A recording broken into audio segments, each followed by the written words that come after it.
Next sell organelles রয়েছে mitochondria, ভীষণ গুরুত্বপূর্ণ। জানি আমরা যে একটা প্রসেসের হিরো না, মাইটোকন্ড্রিয়া একটা প্রসেসের হিরো, তাই তো? আর সেটা হলো রেসপিরেশন, শ্বসন চ্যাপ্টারতেই এই হিরো। আর সেই জন্য মাইটোকন্ড্রিয়াকে আমরা যত ভালো করে পড়বো, যত ভালো করে জানবো, তত ভালো করে আমরা রেসপিরেশন বা শ্বসন বুঝতে পারবো। বোঝা গেল? তাহলে যতটা আমাদের ইনসেট আছে, যতটা সম্ভব আমাদের মাইটোকন্ড্রিয়াকে দেখবো। প্রথম কাজ হলো একবার মাইটোকন্ড্রিয়াকে এঁকে নেওয়া। হ্যাঁ,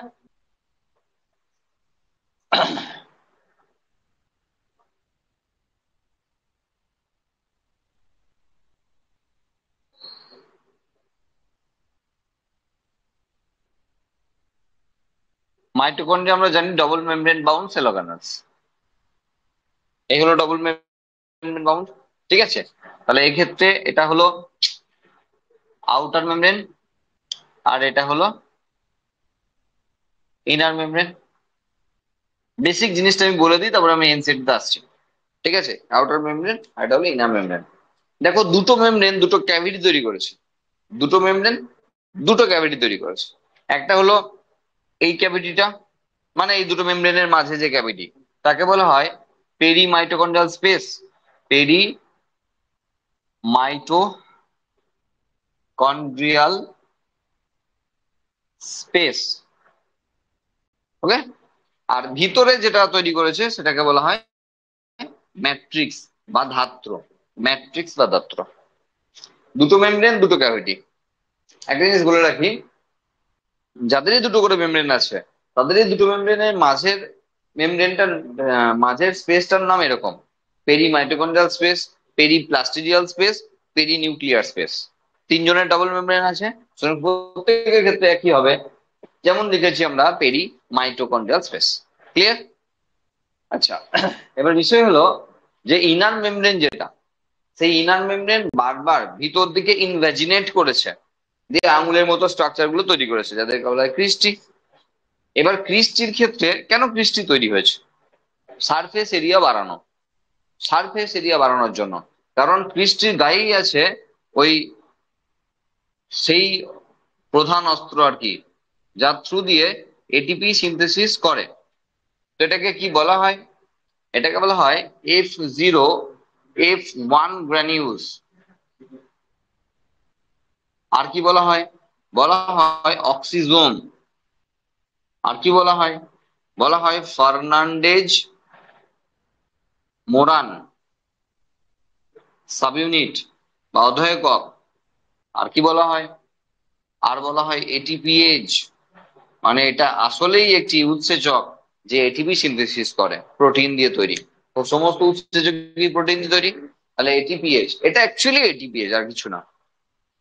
এবার F0F1 কেন বলা হচ্ছে? কারণ বেস যেটা রয়েছে সেটাকে F0 বলা হয়, মাথার মতো স্ট্রাকচারটাকে F1 বলা হয়, অক্সিজেন বলা হয় ফার্নান্ডেজ। ভুল হয়েছে,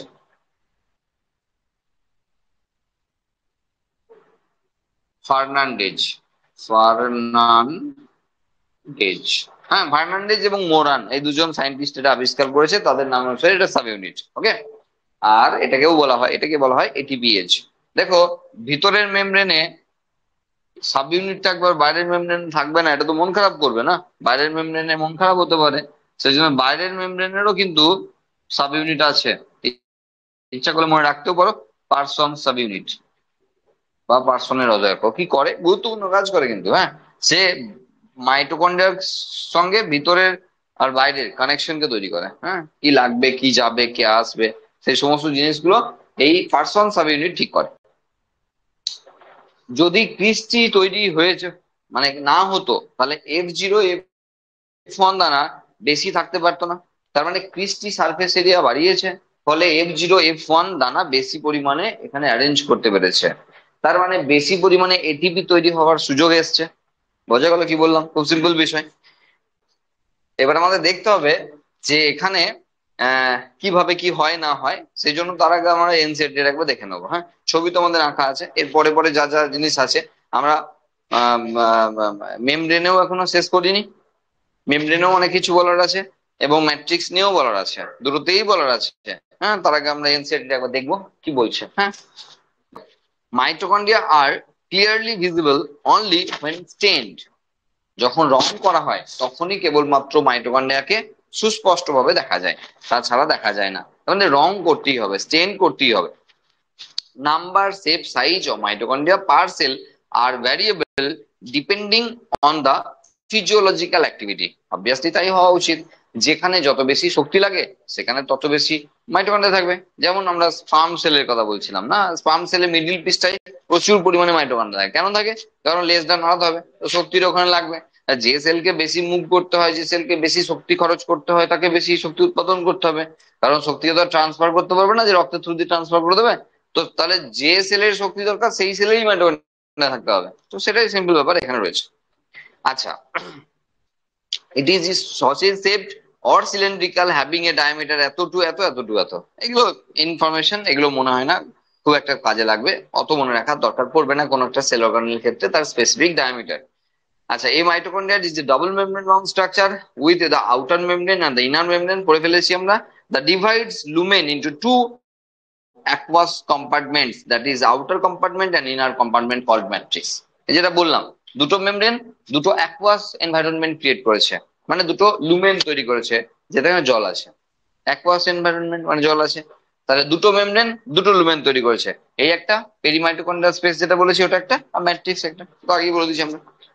inner membrane forms the numbers of infoldings called cristae towards the matrix, they increase the surface area, সব বলে ফেলেছি আমরা already. The two membranes have their own specific enzymes associated with mitochondrial function। এটা বলা হয়নি কারণ মাইটোকন্ড্রিয়াল ফাংশন বলিনি, বলতে গেলে আমাকে মেমব্রেনের ব্যাপারে আরো দু চারটে কথা বলতে হবে, কিভাবে এরা এনার্জি জেনারেট করে। ওকে, ম্যাট্রিক্স প্রসেস এ সার্কুলার, এটাও বলিনি, বলে দিচ্ছে এখনই। আর মাইটোকন্ড্রিয়া ডিভাইড বাই ফিশন, মানে ওই যে দ্বিবিভাজন বিভাজন পড়েছিল না, মানে মাইটোকন্ড্রিয়া তৈরি হয় মাইটোকন্ড্রিয়া থেকে, সোজা কথা। মাইটোকন্ড্রিয়াকে বলা হয় power house of the cell. এই তো আছে মাত্র এনসিইআরটি তে, কিন্তু তার থেকে বাইরে গিয়ে আমরা একটু জানবো। ওকে, সেটা কিরকম, আগে মেমব্রেনটা ছেড়ে দিই, তারপর আমরা ম্যাট্রিক্সে চলে যাবো, দিয়ে বলবো। দেখো, আমরা গোটা সেলটাকে যদি সাইটোপ্লাজম গোটা বোর্ডটাকে যদি সেল ভাবে, তাহলে সেলের ক্ষেত্রে একটা সাইটোপ্লাজম ভাবতে পারি। একটু মন দিয়ে শুনে নেবে, হ্যাঁ, খুব গুরুত্বপূর্ণ বিষয়, যতটা এখানে শুনবো ততটাই আমরা এগিয়ে থাকবো রেসপিরেশন চ্যাপ্টারতে। হ্যাঁ, আমি একদম বেসিক জিনিস বলবো, 2-5 মিনিটে বলবো, কিন্তু ততটাই এগিয়ে থাকবো আমরা রেসপিরেশন চ্যাপ্টার জন্য। এটা গোটাটা সেল, তাহলে এটা সেলের সাইটোপ্লাজম। নিউক্লিয়াসকে আমার দরকার নেই, এখন আঁকিনি, আমার এখন হিরো মাইটোকন্ড্রিয়া, তো মাইটোকন্ড্রিয়াকে নিয়ে পড়ে আছে। এইবার ধরো মানুষের ক্ষেত্রেই বলি, ধরো খাবার দাবার যা কিছু খেয়েছি কম বেশি সবই জানি যে গ্লুকোজে কনভার্ট হয়ে যায় মোটামুটি, কারণ গ্লুকোজকে ভাঙার এনজাইম সবার কাছে আছে। তাহলে আমি ভাবতেই পারি ব্যাকটেরিয়া টু হিউম্যান বিং সবার কাছেই গ্লুকোজকে ভাঙার এনজাইম আছে, আর সেই জন্য গ্লুকোজকে ভাঙার প্রসেসই প্রথম চলে, যার নাম গ্লাইকোলাইসিস। সেলের সাইটোপ্লাজমের মধ্যে হয় গ্লাইকোলাইসিস। গ্লাইকোলাইসিসে কি হয়, গ্লুকোজ ভেঙে তৈরি করে পাইরুভিক অ্যাসিড। পাইরুভিক অ্যাসিড ছিল। এবার পাইরুভিক অ্যাসিড এই ভেতরে ঢুকতে ঢুকতে, এই যে পার্সনের অধেককের কথা বলছিলাম, খুব গুরুত্বপূর্ণ জায়গা, কারণ ওই যে বললাম না অনেক কিছু ঢোকার জন্য কাজে লাগে। তো এই ভেতরে ঢুকতে ঢুকতে কি হয়, এখানে অ্যাসিটাইল এতে কনভার্ট হয়ে যায়, অ্যাসিটাইল এতে কনভার্ট হয়ে যায়, অ্যাসিটাইল এতে কনভার্ট হয়ে যায়, ঠিক আছে, মানে অ্যাসিটাইল কোয়ে, সরি, অ্যাসিটাইল কোয়েতে কনভার্ট হয়ে যায়, অ্যাসিটাইল কোএনজাইম। তাহলে এটা গ্লুকোজকে ভাঙার যে প্রসেস, যাকে আমরা রেসপিরেশন বলি, তার প্রথম স্টেপ এটা গ্লাইকোলাইসিস। 2 নম্বর স্টেপ এখানে আছে, সেটা হলো oxidative decarboxylation of pyruvic acid. এখন দেখাচ্ছি না, এখন তো রেসপিরেশন পড়িনি আমি, তখন পড়াবো, তখন স্টেপ বাই স্টেপ সুন্দর করে আস্তে আস্তে বুঝবো। তাহলে অক্সিডেটিভ ডিকার্বক্সিলেশন মাইটোকন্ড্রিয়া ঢুকতে ঢুকতে হয়, আর তার ফলে তৈরি করে ফেলে অ্যাসিটাইল কোয়ে। এবার এই অ্যাসিটাইল কোয়ে কি করে, তার জন্য আমরা ক্রিস্টিগুলো একটু মুছলাম, এই জায়গাটা দিয়ে এটাকে আমরা একটু জায়গাটা বাড়িয়ে ঠিক করে নিলাম। এই অ্যাসিটাইল কোয়ে কি করে, এর ভিতরে চলছে একটা সাইকেল, সৌসাদি, নাম ক্রেবস সাইকেল। ক্রেবস সাইকেল, এটা হলো 3 নম্বর স্টেপ। সেই ক্রেবস সাইকেলে ঢুকে পড়লো অ্যাসিটাইল কোয়ে। এই সাইকেলটা চলতে চলতে এই গোটা প্রসেসটা চলতে চলতে মানে 1, 2 আর 3, এই তিনটে প্রসেস চলতে চলতে তৈরি করবে NADH2 আর FADH2 আর ATP আর UTP। বুঝলাম? একে ভালো করে বুঝবে। এই চারটে জিনিস আলটিমেট তৈরি করে, আরো জিনিস তৈরি করে, সেগুলো কার্বন ডাইঅক্সাইড। শ্বসন তো, রেসপিরেশন, এটা কার্বন ডাইঅক্সাইড প্রডিউস করবে। কি বললাম? যে গ্লুকোজ ভেঙে ক্রেবস সাইকেল চলা পর্যন্ত যা যা তৈরি হয়েছে, NADH2, FADH2, ATP, UTP, CO2। পর্ব বলি। CO2 হলো জানি আমরা রেসপিরেশন প্রডিউস হয়, বাইরে রিলিজ করে যায়, আমাদের হিসাবে কোনো সম্পর্ক নাই। অ্যাডেনোসিন ট্রাইফসফেট অ্যাকচুয়ালি যা ডিমান্ড করছি আমরা, আর এটা ইউরিডিন ট্রাইফসফেট। শুধু কি অ্যাডেনিনের মানে অ্যাডেনোসিন ট্রাইফসফেট অ্যাডেনিনের থেকে তৈরি হয়, তেমন গুয়ানিন আছে, সাইটোসিন আছে, ইউরাসিল আছে, এটা আছে তো। ATP মানে খুব পপুলার এনার্জি কারেন্সি। সেলের ক্ষেত্রে বেশিরভাগ ক্ষেত্রে আমরা ব্যবহার করি ওই কারেন্সিকে, ঠিক আছে? কিন্তু কে বললো যে অন্য কারেন্সিকে আমরা ইউজ করি না? আমরা দেশের ক্ষেত্রে কি হয়, ইন্ডিয়ান ক্ষেত্রে আমরা রুপিকে ইউজ করি, তো বাংলাদেশে গেলে টাকাকে ইউজ করব, তখন আমেরিকা গেলে ডলারকে ইউজ করব। আমরা বলতে চাইছি যে এটা খুব পপুলার কারেন্সি ATP, কিন্তু আরো অন্যান্য ফরম্যাট আছে, UTP আছে, GTP আছে, সবাই আছে। ধরো তাহলে A এনার্জি, আমার কোনো ঝামেলা নেই এখানে, কারণ ওটাই তো তৈরি করার জন্য আলটিমেট এই প্রসিডিওর। মুছে দিলাম। রইল বাকি NADH2, FADH2। এই দুটো হলো সোনা দানা। মানে একটা বাড়িতে ধরো চুরি হয়েছে, কিছু হার্ড ক্যাশ পেয়েছে আর কিছু সোনা দানা পেয়েছে। হ্যাঁ, তাহলে হার্ড ক্যাশটা তো নোটের নাম্বার লিখে রাখেনি, নো ডাউট কোনো বাড়িতে নোটের নাম্বার লিখে রাখবে না। হ্যাঁ, তাহলে চুরি হওয়ার টাকা ধরা পড়া খুব মুশকিল আছে। আমি আরামসে তারপর দিনই গিয়ে খরচা করতে পারি, তার পাশের দোকানেও খরচা করতে পারি, ধরা পড়ার সম্ভাবনা খুব কম আছে। সোনা দানা মেয়েরে না খ্যাপা ছাড়িয়ে দেবে। এই সোনা দানা গুলো এখন মোটামুটি মাসখানেক বিক্রি করতে গেলে দোকানে ধরা পড়ে যাবে, মানে সেই সারাউন্ডিং এ ধরা পড়বেই পড়বে। কারণ পুলিশকে FIR করেছে নিশ্চয়ই, আর পুলিশ এই দোকানগুলোকে সব ইনফর্ম করে রেখে দিয়েছে, এই সমস্ত দোকান মানে এই ধরনের জিনিসপত্র বিক্রি করতে হলে আমাদেরকে ফোন করবেন। ঠিক আছে? তাহলে সোনা দানা গুলো বিক্রি করা রিস্ক আছে এখন, কিন্তু এটাকে ভেঙে পরে ক্যাশ পাবো। তাহলে এই প্রক্রিয়ার বিষয় এটা, যে ATP UTP পেয়েছি, ক্যাশ, যেটা তো ওটাই আলটিমেট উদ্দেশ্য ছিল। এবার বাকি যে দুটো জিনিস পেয়েছি না, সোনা আর রূপো ধরো, এগুলোকে পরে বিক্রি করে টাকা পাবো। আর সেই পরেটা কখন? 4 নম্বর স্টেপ। 4 নম্বর স্টেপ হলো ইলেকট্রন ট্রান্সপোর্ট সিস্টেম বা ETS, প্রান্তীয় শ্বসন। আর সেটা কোথায় চলবে? চলবে ইনার মেমব্রেন অফ মাইটোকন্ড্রিয়া, মাইটোকন্ড্রিয়ার অন্তঃপর্দায়। তাহলে ইনার মেমব্রেন অফ মাইটোকন্ড্রিয়া। বুঝলো? আমরা দেখালাম না, দেখাচ্ছি আমরা। হ্যাঁ, মানে দাঁড়ালো যে এই প্রক্রিয়াতেও তৈরি হয়েছে, সেগুলো ভেঙে ভেঙে দেখাচ্ছি না। হ্যাঁ, আমরা এই তিনটে প্রক্রিয়ায় এই দুটো জিনিস পেয়েছি এবং সংখ্যাও নির্দিষ্ট আছে। তাহলে আমার কাজ হলো এখন ওইগুলোকে ভাঙা। প্রত্যেকটা স্টেপ আমরা পরে পড়বো, গ্লাইকোলাইসিস পড়বো, অক্সিডেটিভ ডিকার্বক্সিলেশন পড়বো, ক্রেবস সাইকেল পড়বো, যখন রেসপিরেশন পড়বো। আমরা মুছে দিলাম, কারণ আমাদের কাজ এখন মাইটোকন্ড্রিয়াকে পড়া। দেখো সোনা দানা কিভাবে বিক্রি হবে, দেখো NADH2 আর FADH2, এরা দুজনেই ভাঙবে NAD plus H plus 2H plus plus 2 electron. ঠিক আছে? তাহলে NAD আবার চলে যাবে কোথায়? বাইরে। কেন? হাইড্রোজেন ধরতে যাবে। ও হলো হাইড্রোজেন ধরা, যেমন ছেলে ধরা হয়, তেমন NAD হলো হাইড্রোজেনকে ধরে ধরে নিয়ে আসে। কারণ গোটা এনার্জি প্রসেস সিস্টেমের একজনই মাথা, একজনেরই খেলা চলে এখানে, আর তার নাম প্রোটন, হাইড্রোজেন। গোটা প্রসিডিওরটাই হাইড্রোজেনের খেলা। একদম শুরু হয়েছে ফটোসিনথেসিস, আর শেষ হবে এনার্জি খরচা দিয়ে। এই গোটা প্রসেসে যা চলছে সবই হাইড্রোজেনের খেলা চলছে।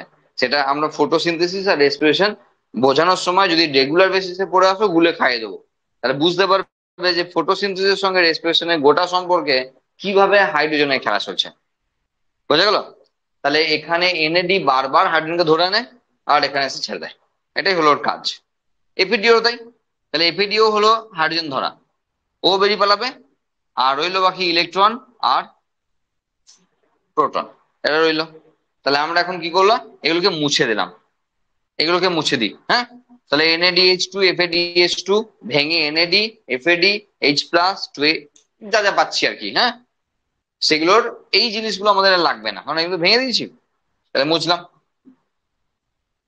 মুছে দিলাম। তাহলে রইলো তোমার হাইড্রোজেন এবং ইলেকট্রন, ঠিক আছে, মানে প্রোটন আর ইলেকট্রন, এগুলো একটু মাঝের দিকে নিয়ে এলাম। এই দেখো, যে হাইড্রোজেন গুলো তৈরি হচ্ছে না, ফটাফট শুনবে একটু, হাইড্রোজেন গুলো তৈরি হচ্ছে সেগুলো চলে যাবে সিধা একদম পেরিমাইটোকন্ড্রিয়াল স্পেসে। তো যত পেরিমাইটোকন্ড্রিয়াল স্পেসে প্রবেশ করবে তত দেখো গ্রেডিয়েন্টের পার্থক্য হবে। মানে আমরা বলতে চাইছি এখান থেকে ফুরিয়ে যাবে, এখান থেকে ফুরিয়ে যাবে, এখান থেকে ফুরিয়ে যাবে।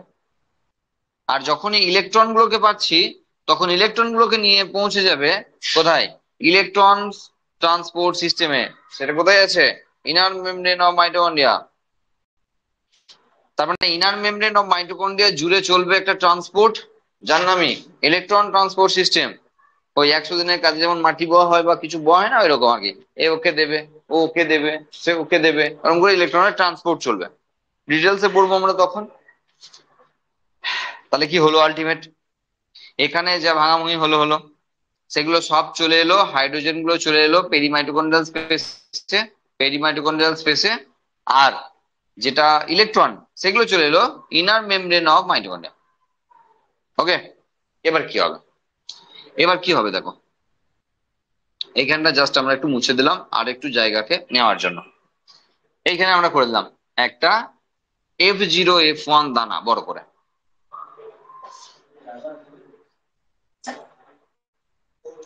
হলো? দেখো এইখানে হাইড্রোজেন গুলো যখন পেরিমাইটোকন্ড্রিয়াল স্পেসে প্রবেশ করছে তখন কি হচ্ছে, গ্রেডিয়েন্টের পার্থক্য যাচ্ছে। যেহেতু এখান থেকে এখানে পালিয়ে গেছে, তাহলে এখানে হায়ার কনসেন্ট্রেশন আর এখানে লোয়ার কনসেন্ট্রেশন হয়ে যাচ্ছে, গ্রেডিয়েন্টের ডিফারেন্স হচ্ছে। তার মানে আবার মানে ব্যাপারটা কি হয়, যে এখানে যখনই হাইড্রোজেনের পরিমাণ বাড়ে তখনই আবার আলটিমেট এসে ভেতর দিকে পড়ে যায়। তো প্রাথমিকভাবে মনে হলো কেমন গোল গোল গোল গোল গোল গোল করছে, হ্যাঁ, দাঁড়াও, এখন অনেক বাকি, ঠিক আছে। তো ব্যাপারটা হলো যে এই লো এখান থেকে প্রথম ওখানে গেল, দিয়ে আবার বলছেন ওখান থেকে এসে ভেতরে ঢুকে বললো। তার মানে আমি সেই একবার যখন ভাত খেয়েছি জন্মের পরে বা কিছু খাবার খেয়েছি, ধর ব্রেস্ট মিল্ক ফিড করেছি, একবার খেলেই তো সারা জীবন চলতো, গোল্লা গোল্লা যদি ঘুরতে থাকে, তাহলে গোল্লা গোল্লা ঘোরা নিশ্চয়ই ব্যাপারটা নয়। কি বলছি বুঝতে পারছো? খাবার সব, এই খাবার ভেঙে যদি NAD2H2 FADH2 এলো, সেই হাইড্রোজেন যে এখানে গেল, আপনি বলছেন হাইড্রোজেনের খেলা এটা হ্যান ত্যান সব বললেন, তো যদি এইও গোল গোল করে ঘোরে তাহলে তো আর কোনো খাবারই দরকার হবে না। নিশ্চয়ই ব্যাপারটা তেমন নয়। তার মানে, তার মানে এই যে F0F1 দানা না, এটা দেখবে একবার ভালো করে, এটা এই তো কেসটা।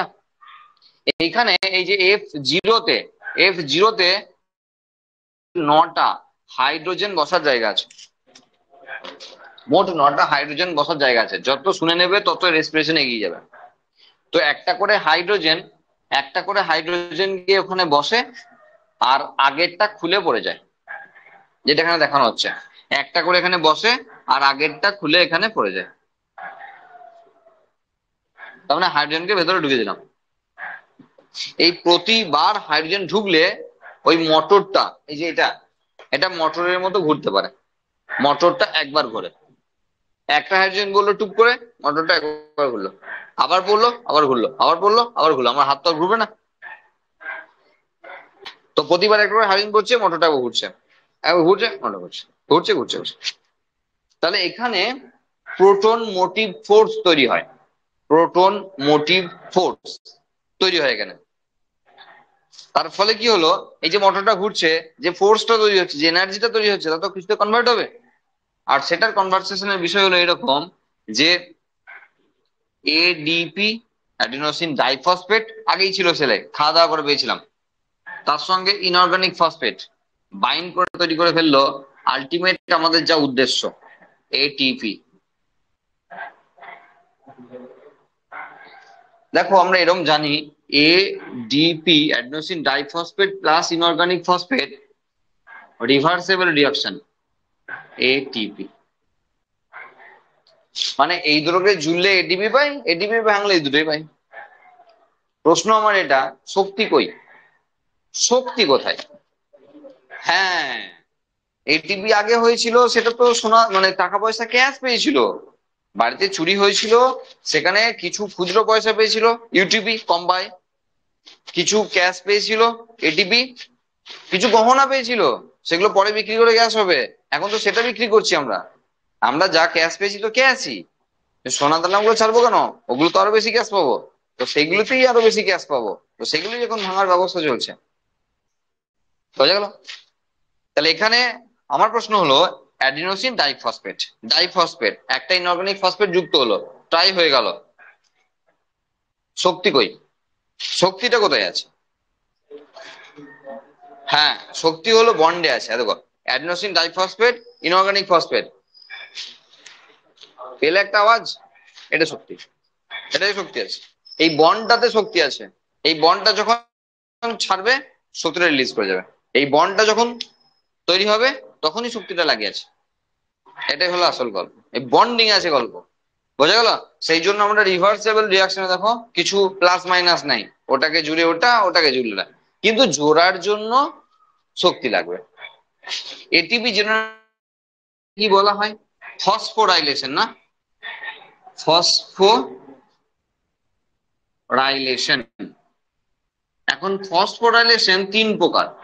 একটা হলো অক্সিডেটিভ ফসফোরাইলেশন, অক্সিডেটিভ ফসফোরাইলেশন যেটা আমরা এখানে দেখবো।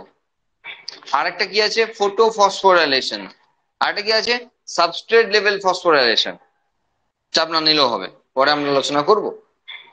তো এখানে যেহেতু একটি অক্সিডেটিভ রিয়াকশন চলছে, জুড়তে গেলে শক্তি লাগবে, দেবে কে সেই অনুযায়ী নাম।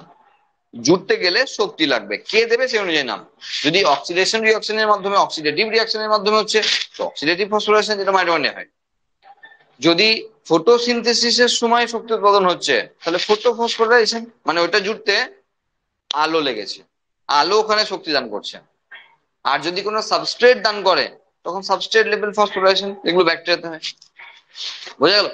এখানে আমরা পড়ছি অ্যাকচুয়ালি অক্সিডেটিভ ফসফোরাইলেশন। তাহলে অক্সিডেটিভটা কোথায় সেটা দেখি আমরা। এটিপির ঝামেলাটা মেটালাম, বুঝে গেছো এটিপি কেমন তৈরি হয়, তাহলে এটিপি কে মুছে দিলাম। এবার প্রশ্ন ওখানে ওইটাই, যে হাইড্রোজেনকে তো ভেতরে ঢুকিয়ে দিলেন, তাহলে আবার তো হাইড্রোজেন এখান থেকে আসবে, এখানে কি হবে? দেখো, এই হাইড্রোজেনটা যখন এখানে ঢুকবে না, তখন যে ইলেকট্রন গুলো এখানে ক্যারি করে করে যাচ্ছিল, সেই ইলেকট্রন গুলো এখানে প্রবেশ করবে ম্যাট্রিক্স, মানে ম্যাট্রিক্সের মধ্যে। আর আর লাগবে যেটা, যা নিয়ে আমরা বেঁচে আছি, হাফ O2, O2 লাগবে, O2। এই জায়গাতেই আমাদের মতো প্রাণীদের একমাত্র দরকার হয়। এই যে অক্সিজেন ছাড়া আমরা বাঁচি না, না, ব্যাস এই যে এই, আর কোনো কারণে, আর কোনো কারণে আলটিমেট কি হবে, আলটিমেট জল। ব্যাস গল্প শেষ। গল্প শেষ মানে এটা, যে এখানে যত ঝামেলা মিটে গেল। যে হাইড্রোজেন ভাবছিল গোল্লা গোল্লা করে খাবে, এবার ঘুরবে যাবে আবার আসবে, জল হয়ে গেল। কেন খাবে না?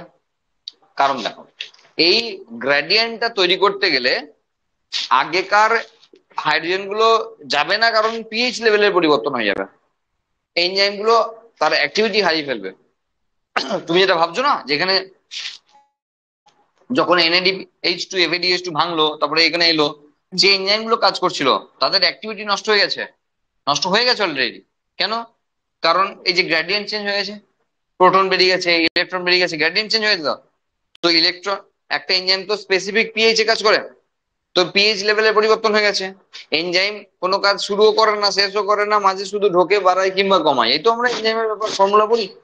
তাহলে এনজাইম তো অলরেডি কাজ করে বেরিয়ে গেছে, তাহলে এখানে যখনই পিএইচ লেভেলের পরিবর্তন হয়ে গেছে, এনজাইম গুলো কাজ নেই আর। ব্যাস, তারপরে তারপরে তুমি যখন ভাবছো যে হাইড্রোজেনটা ঢুকলো, এবার এখানে পাস করে দেবো, আর হবে না, আর যাবে না কেউ, মানে ও আর ঢুকে এখানে ঢুকবে না। আর সেই জন্যই এই ঘটনা ঘটে না। তাহলে এখানে যদি জল হয়ে গেল, তাহলে ইলেকট্রনের গল্প শেষ, প্রোটনের গল্প শেষ। এই কারণের জন্য শুধুমাত্র আমরা অক্সিজেন অক্সিজেন করে এত লাফালাফি করি। এখানে লাগে অক্সিজেন, বুঝা গেল? এক মুহূর্ত অক্সিজেন না থাকলে কি হবে? সুইচ অফ হয়ে যাবে। এক মুহূর্ত অক্সিজেন না থাকলে এটিপি জেনারেশন বন্ধ হয়ে যাবে, পাওয়ার বন্ধ হয়ে যাবে, মরে যাব। তাই তো অক্সিজেনকে বন্ধ করে দিলে মরে যাবো। আর একটা বড় বিষয় হলো, সেটা আমাদের নর্মাল লাইফের সঙ্গেও মেলে, তোমরা জানো আরো ভালো ফিজিক্সে, সেটা হলো এনার্জিকে তো স্টোর করে রাখা যাবে না, এনার্জি প্রডিউস হবে আর খরচা হবে। এই যে আমরা যখন আমাদের ক্ষেত্রে লোডশেডিং হয়, লোডশেডিং এর পিছনের কারণ নিশ্চয়ই জানো, যে এনার্জিকে স্টোর করে রাখতে পারবো না। তো যা ডিমান্ড আছে সেই রকম তৈরি হচ্ছে। এবার যদি দেখা যায় কোনো একটা ইউনিট বন্ধ হয়ে গেল, তাহলে ডিমান্ড সেম রইলো, তাহলে কোনো না কোনো জায়গাকে বন্ধ করতে হবে, তারপরে বাকি গুলো সাপ্লাই হবে। তা যখন একটা ইউনিট 2 দিন ধরে বন্ধ হয়ে পড়ে আছে, তাহলে আমাকে আমার ধরো 10টা জায়গা আছে পাওয়ার সাপ্লাই করার, তাহলে 1 ঘন্টা এক জায়গায় বন্ধ, পরেরটা পরের জায়গায় বন্ধ, তারপরে 3 নম্বর জায়গায় বন্ধ, তারপরে 4 নম্বর জায়গায় বন্ধ, এরকম করে রোলিং করে ও 2 দিন কাটাবে। মানে এরকম করে 1 ঘন্টা পাওয়ার অফ হবে। ওই ইউনিট যখন চালু হয়ে যাবে, সব জায়গায় সব কারেন্ট চলে আসবে। আবার এক্সেস যখন হয়, দেখো তুমি যখন, বাইরের কথা, তুমি যখন মোটর চালাবে, তুমি কি ইলেকট্রিক অফিসে ফোন করে চালাবে, দাদা মোটরটা চালাবো এবার, হ্যাঁ আপনি কম বেশি করবেন? আমি যখন লাইট চালাবো, লাইট বন্ধ করব, আমরা কি বলবো নাকি ইলেকট্রিক অফিসে ফোন করে করে যে দাদা আমি দুটো লাইট চালাবো এবার, আমি দুটো ফ্যান চালাবো এবার? মেজর কোনো কিছু করতে হলে ওই জন্য ইলেকট্রিক অফিসে পারমিশন নিতে হয়, ওই জন্যই পারমিশন নিতে হয়। যখনই মেজর কিছু করতে হয়, এটা ধরো একটা বড় অনুষ্ঠান হবে, একটা বিশাল জমায়েত হবে, সেখানে প্রচুর ইলেকট্রিক লাগবে, কত কেবিল মানে লোড নিতে হয়, হ্যাঁ একটা লোড, ওই ইলেকট্রিক অফিসে পারমিশন করাতে হয় যে আমরা এত লোড নিচ্ছি, ইলেকট্রিক পুড়বে। তো ইলেকট্রিক অফিস আগে থেকে জেনে রাখলো যে এখানে এক্সট্রা লোড লাগছে, তাহলে ব্যবস্থা করবে। টাকা পয়সা লাগবে আর কি, মানে মেন ব্যাপার অন্য আর আসল ব্যাপার অন্য, হ্যাঁ। তো বিষয় এটাই। তার মানে গোদা বাংলায় যেটা জানাচ্ছে সেটা হলো, জমিয়ে রাখা যাবে না, যা হবে তাই খরচা হবে। যদি এবার সবাই মিলে বন্ধ করে দিল ধরো, তাহলে নষ্ট হবে, কিছু করার নাই। ইউনিটকে ওইভাবে কন্ট্রোল করা যাবে না, নষ্ট হবে, এক্সেস এনার্জি নষ্ট হবে। ওকে, তাহলে এখানেও গল্পটা সেই একই রকম, স্টোর করে রাখতে পারবে না। তো যখনই অক্সিজেন সাপ্লাই বন্ধ হয়ে যাবে, সঙ্গে সঙ্গে কিছুক্ষণের মধ্যে আমাদের মৃত্যু হবে। কারণ কারণ আমরা অ্যানারোবিক রেসপিরেশন করতে পারি না, আমরা তো অ্যারোবিক রেসপিরেশন করি, মানে in the presence of free oxygen aerobic respiration হয়। তো এটা বন্ধ মানে সুইচ অফ, মানে মৃত্যু। সেই জন্য বালিশ চাপা দিয়ে অল্পক্ষণের মধ্যেই কাউকে মেরে দেওয়া যাবে, বা গলার টুটি টিপে অল্পক্ষণের মধ্যেই তার দম আটকে দেওয়া যাবে।